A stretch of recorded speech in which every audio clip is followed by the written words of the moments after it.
राजा जनकाजी के घाना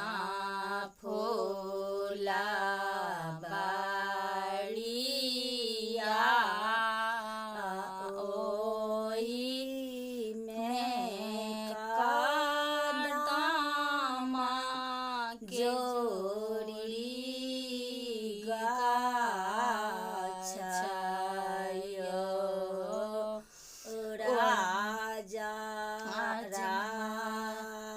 राजा जनकाजी के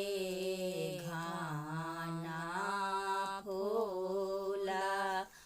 बाड़िया ओही में कदमा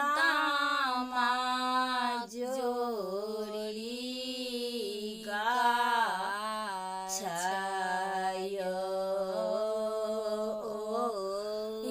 ओही में साखी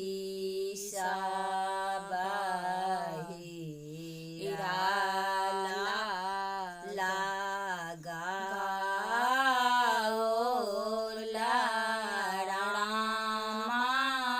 रामचंद्र खेला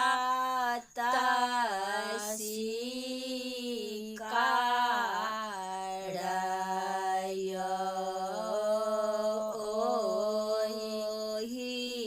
में साखी सबहिरा लगा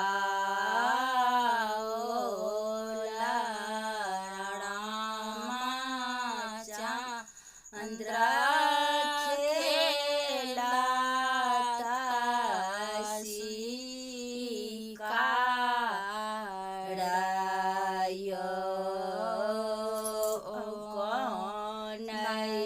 देखी जयते सीता आगू ठाड़ा भेला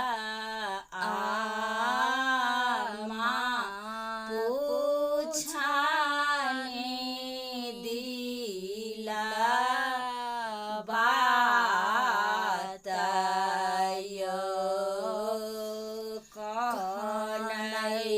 देखी जयते सीता आगू ठाड़ा भेला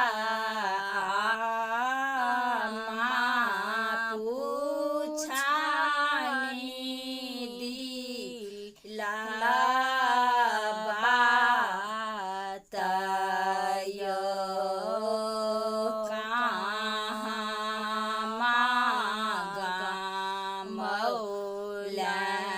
सीता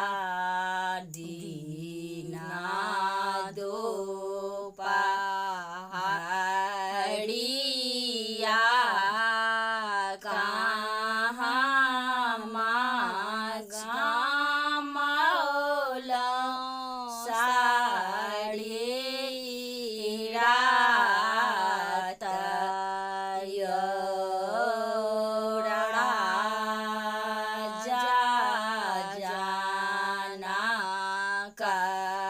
जी के घाना फूला बाड़िया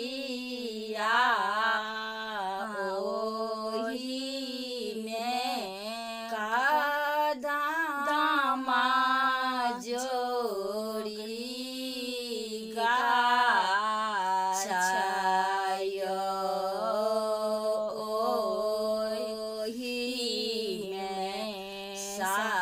साखी सा